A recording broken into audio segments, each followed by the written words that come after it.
Hello hello hello. Okay.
સો good evening, good morning everyone. આજે આપણે foundation course in science વિશે અભ્યાસ કરશું. ગઈકાલે આપણે થોડાક ટેકનિકલ પ્રશ્નો આવ્યા હતા, જે પ્રશ્નો આપણે હવે પછીના મેથ્સના લેક્ચરમાં તમારા સોલ્વ કરવામાં આવશે. અને ગઈકાલનું જે મેથ્સનું લેક્ચર હતું તે આપણે ફરીથી રિપીટ કરશું. આજે આપણે થોડી જ વારમાં ફાઉન્ડેશન કોર્સ ઇન સાયન્સ વિશે અભ્યાસ કરવા જશું.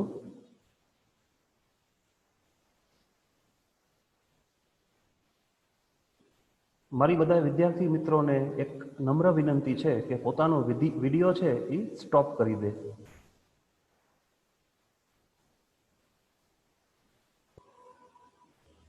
જેથી તમને પોતાને સ્ટ્રીમિંગમાં વાંધો ન આવે, તમે સ્મૂથલી સ્ક્રીન ને બધું જોઈ શકો. બેન્ડવિડ્થ ને આપણે સારી મળે એટલે તમારો વિડીયો છે એ વિડીયો બંધ કરી દેજો.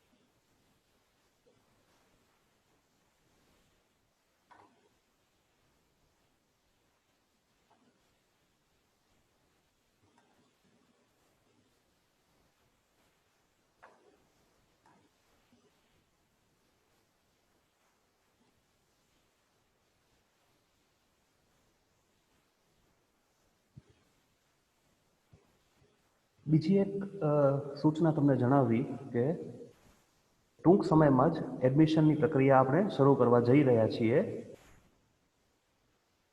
મોટે ભાગે સોમવાર કે મંગળવારથી આ પ્રક્રિયા ચાલુ થશે અને હું તમને અને તમારા વાલીગણને પર્સનલી ફોનથી પણ જાણ કરીશ, અને જે આપણું ગ્રુપ છે એ ગ્રુપમાં પણ હું સમયાંતરે જરૂરી એવા મેસેજ મૂકતો રહીશ.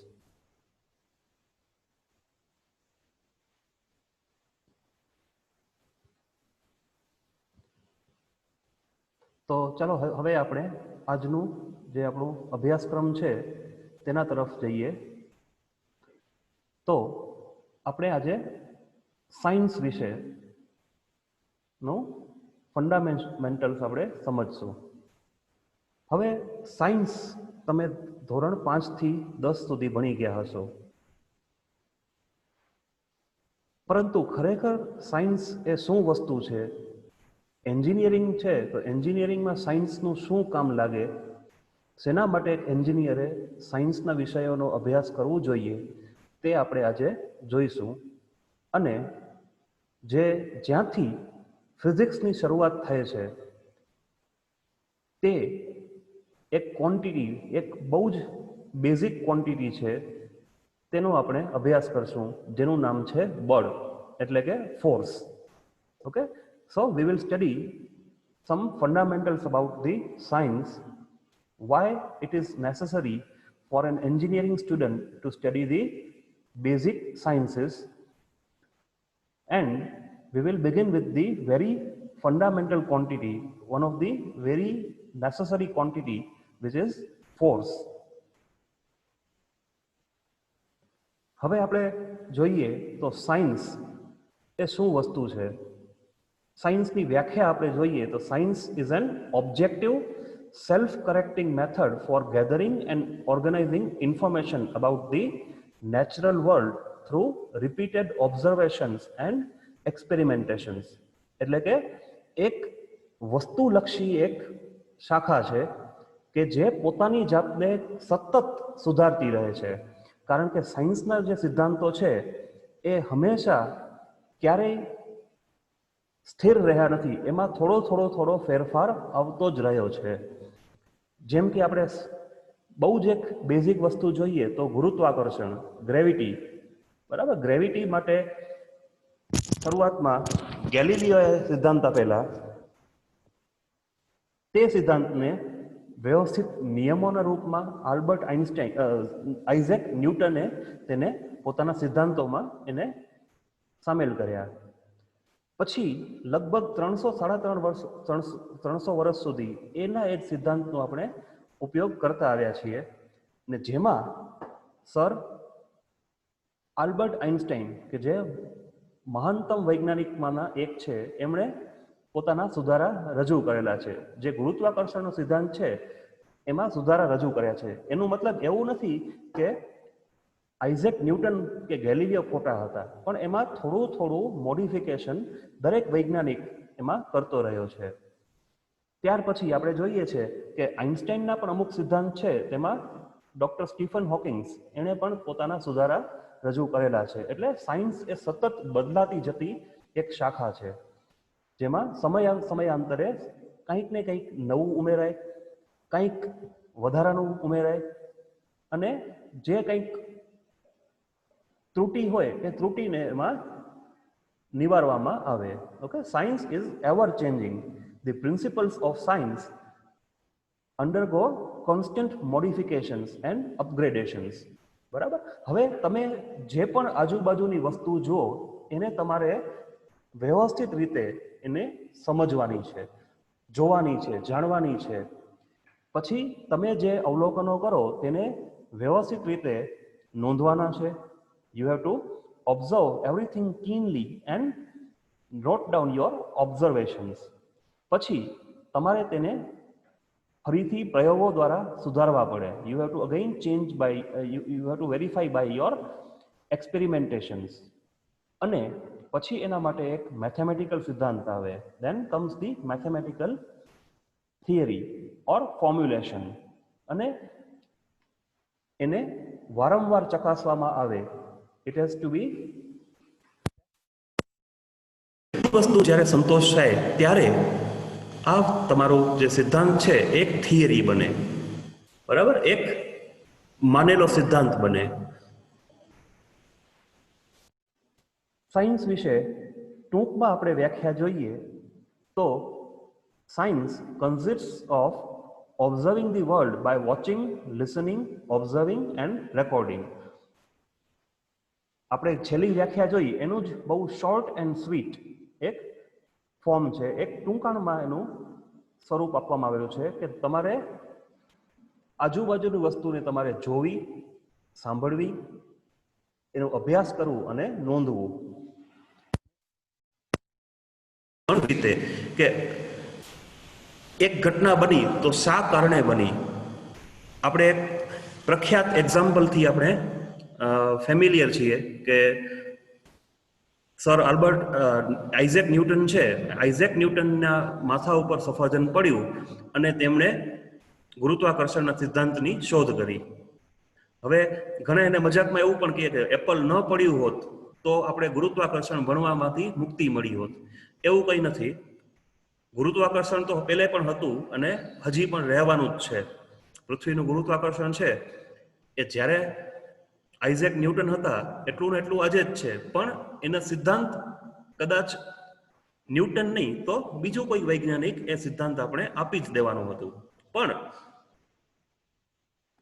આઇઝેક ન્યૂટને એ ઘટનાને એક વિશિષ્ટ રીતે જોઈ, જાણી અને તેને વારંવાર પ્રયોગો દ્વારા તેનું મોડિફિકેશન એટલે કે એનું સાતત્ય એનું ચકાસ્યું. એની જે કન્સિસ્ટન્સી છે એ કન્સિસ્ટન્સી ન્યૂટને એની સ્થાપિત કરી અને એના માટે મેથેમેટિકલ ફોર્મ્યુલા આપ્યા અને હવે આપણે એને ન્યૂટનના ગુરુત્વાકર્ષણના નિયમ તરીકે ઓળખીએ છીએ.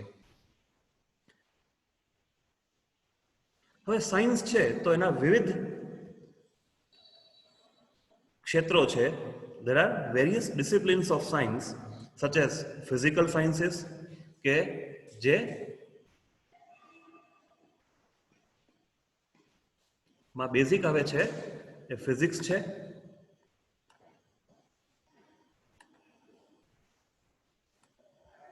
પછી ઇલેક્ટ્રિસિટી, ઇલેક્ટ્રોનિક્સ, મેગ્નેટિઝમ જેવા વગેરે ક્ષેત્રો ફિઝિકલ સાયન્સીસમાં આવે છે. પછી આવે છે કેમિકલ સાયન્સીસ કે જેને આપણે કેમિસ્ટ્રી તરીકે ઓળખીએ છીએ. પણ કેમિસ્ટ્રી ખાલી એક નામ માત્ર નથી. જેમ કે ફિઝિક્સ છે એમાં આપણે જોયું કે electricity, magnetism.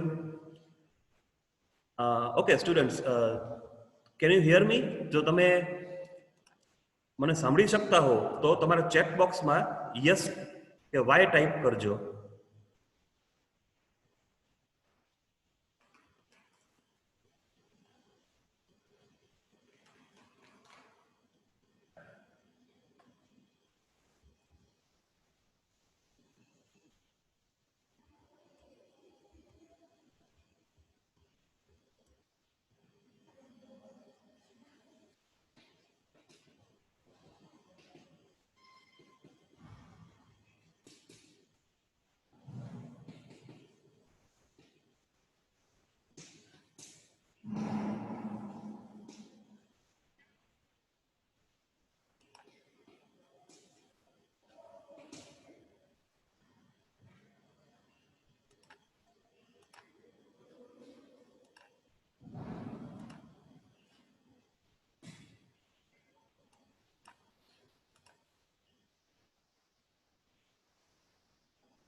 Okay, so my voice is audible?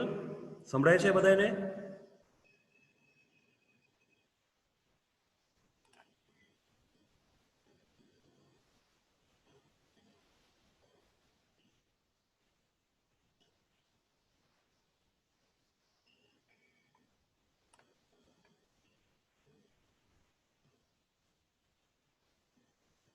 Okay, so I think I'm audible to everyone.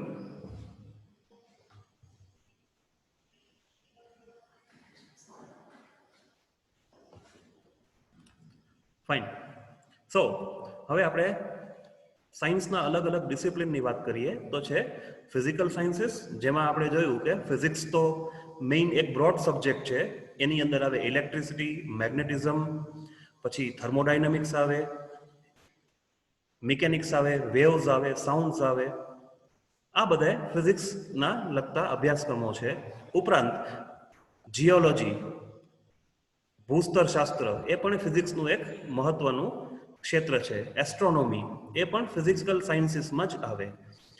તે રીતના કેમિકલ સાયન્સીસમાં આવે આપણે જેને કેમિસ્ટ્રી તરીકે ઓળખીએ તે organic chemistry, inorganic chemistry, physical chemistry, electrochemistry અને સ્પેસ એટલે કે અંતરિક્ષને લગતું કેમિકલ સાયન્સ એ પણ કેમિસ્ટ્રીના જ એક અમુક વિષયો છે, એના જ ડોમેઇનમાં આવતા અમુક વિષયો છે.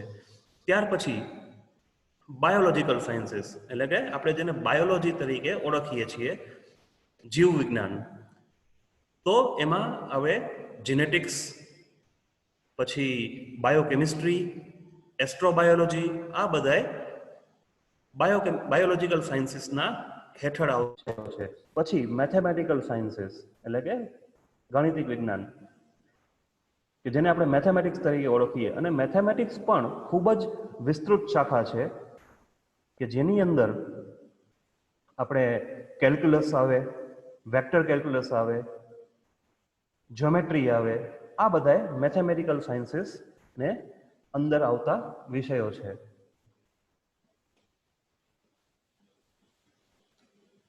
હવે આપણે એ જોઈએ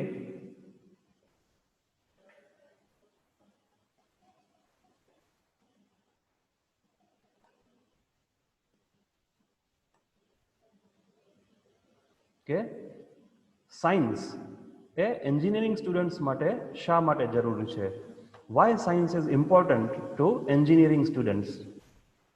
મોટે ભાગે આપણે જોઈએ કે સાયન્ટિસ્ટ છે એ એક સિદ્ધાંત આપે છે, પરંતુ તે સિદ્ધાંતના આધારે કોઈ વસ્તુ કે કોઈ ઘટનાને આકાર આપવાનું કામ એન્જિનિયર કરે છે. ફેમસ આપણે એક ઉદાહરણ જોઈએ તો ડોક્ટર આલ્બર્ટ આઇન્સ્ટાઈન એમણે એક સિદ્ધાંત આપેલું કે E is equal to MC square. બરાબર, E is equal to MC square A doctor Albert Einstein દ્વારા આપવામાં આવેલ સિદ્ધાંત છે કે જેનો મતલબ થાય કે કોઈ પણ પદાર્થ છે એમાંથી તમે ઉર્જા મેળવી શકો છો અને ઉર્જામાંથી પદાર્થ બનાવી શકો છો. Okay, the famous equation of Albert Einstein that E is equal to mc square, where it says that you can convert the mass into energy and energy into mass. હવે ડોક્ટર આઇન્સ્ટાઈને તો આ સિદ્ધાંત આપ્યું, પરંતુ આ ઘટના કેવી રીતે આકાર લઈ શકે, તમે કઈ રીતે પદાર્થમાંથી ઉર્જા મેળવી શકો, તે માટે આપણે ન્યુક્લિયર રિએક્ટર અથવા તો એના વિનાશક ઉપયોગ માટે આપણે ન્યુક્લિયર બોમ્બ બનાવવા પડ્યા. હવે આપણે બેઝિક વાત કરીએ તો ન્યુક્લિયર રિએક્ટર બનાવવા માટે એન્જિનિયર્સની આપણે જરૂર પડે. સિવિલ એન્જિનિયર જોઈએ, એમાં મિકેનિકલ એન્જિનિયર જોઈએ, ઇલેક્ટ્રિકલ એન્જિનિયર જોઈએ. અને હવેના જે લેટેસ્ટ ન્યુક્લિયર રિએક્ટર છે તેમાં સમગ્ર જે ઘટના છે તે કોમ્પ્યુટર દ્વારા એની નોંધણી કરવામાં આવતી હોય. જે પણ પેરામીટર્સ હોય એ કોમ્પ્યુટર દ્વારા એના રેકોર્ડિંગ કરવામાં આવતા હોય કે જેથી ભવિષ્યમાં તમે ન્યુક્લિયર રિએક્શનનું સિમ્યુલેશન કરી શકો. તો એના માટે કમ્પ્યુટર એન્જિનિયરની પણ જરૂર પડતી હોય છે. બરાબર, તો જે પણ સાયન્સ કે ફિઝિક્સનો સિદ્ધાંત છે તેને પ્રાયોગિક રીતે એને ઉપયોગી કરવામાં એન્જિનિયરનો મહત્વનો ફાળો રહેતો હોય છે. સાયન્સના સિદ્ધાંતના આધારે એન્જિનિયર છે એ વિવિધ ટેકનોલોજી ડેવલપ કરતા હોય છે અને તે જ ટેકનોલોજીનો ઉપયોગ કરી અને ફરી પાછા આપણે સાયન્સના નવા સિદ્ધાંતો મેળવી શકીએ છીએ. બીજું એનું લેટેસ્ટ ઉદાહરણ છે તો છે LHC, લાર્જ હેડ્રોન કોલાઇડર. તમે નામ સાંભળ્યું જ હશે, જેને આપણે બિગ બેંગ એક્સપેરિમેન્ટના નામથી ઓળખીએ છીએ. હવે બિગ બેંગ એક્સપેરિમેન્ટ સાયન્સના સિદ્ધાંતને આધારે કામ કરે છે, પરંતુ તેને રિયલ વર્લ્ડમાં લઈ આવવા માટે એન્જિનિયર્સે અથાગ મહેનત કરી છે. એટલે તો 26 કિલોમીટરના રેડિયસ વાળી, 26 કિલોમીટરના ત્રિજ્યા વાળી જે ટનલ બનાવી છે, જમીનની નીચે એ એન્જિનિયરિંગનો એક સર્વશ્રેષ્ઠ ઉદાહરણ છે. અને તેના કારણે આપણે જે નવી માહિતી મળશે તેના કારણે એ માહિતીના કારણે સાયન્સના નવા નવા ક્ષેત્રો ખુલતા જશે. એટલે એન્જિનિયર અને સાયન્સ એ બંનેને બીજા વગર ચાલે તેમ નથી.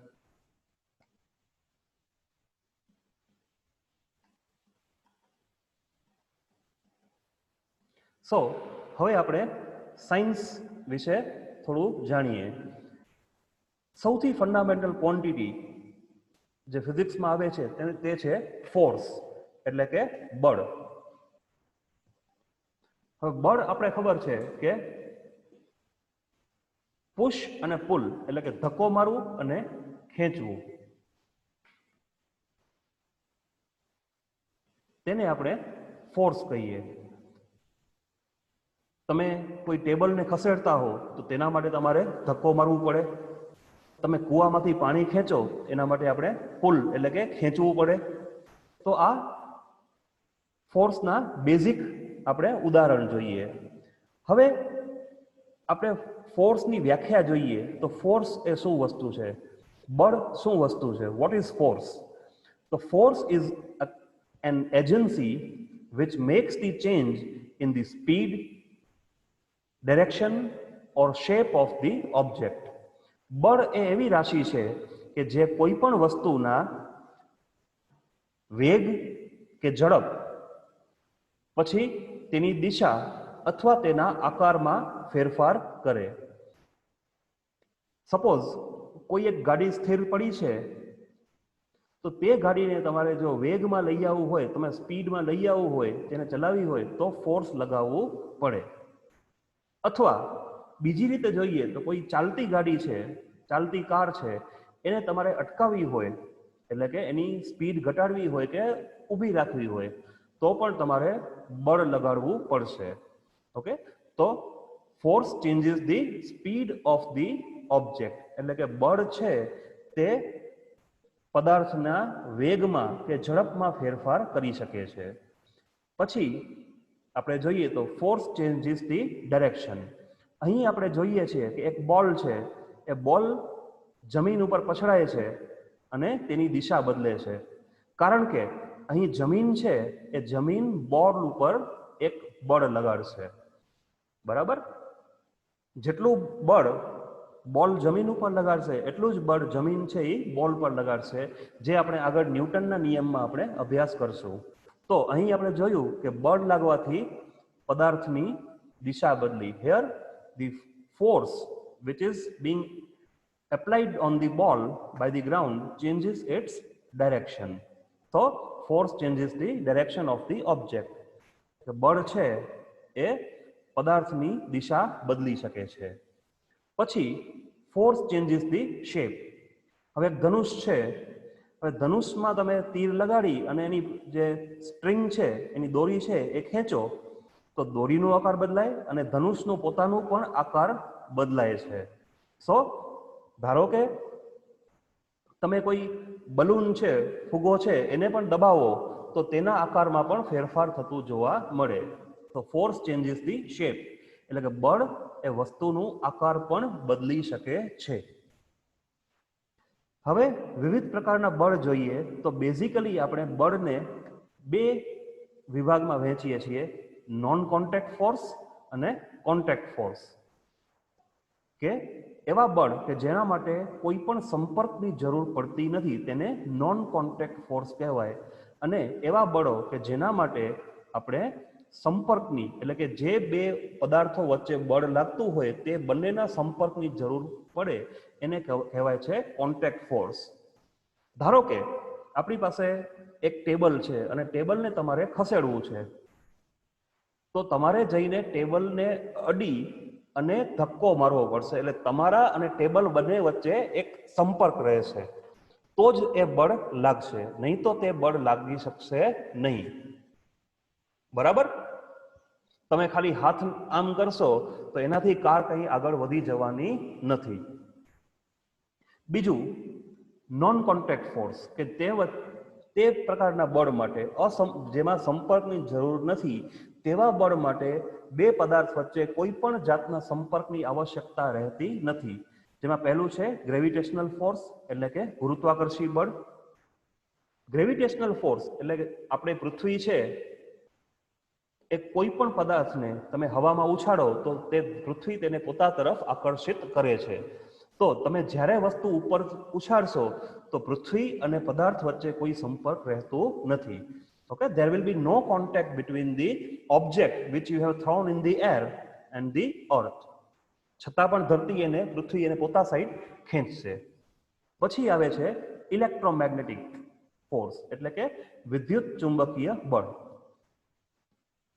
બે વીજભારિત કણો છે. ધારો કે આપણે જોઈએ કે ઘણીવાર તમારા વાળ કોરા હોય એ કોરા વાળમાં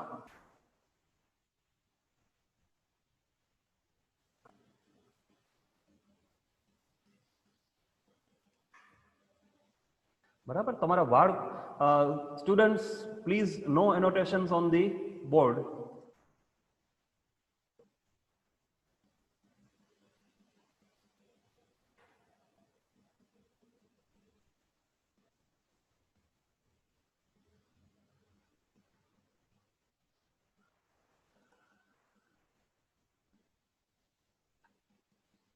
ઓકે, સો હવે આપણે જોઈએ કે ઇલેક્ટ્રોમેગ્નેટિક ફોર્સ એટલે કે વિદ્યુત ચુંબકીય બળ.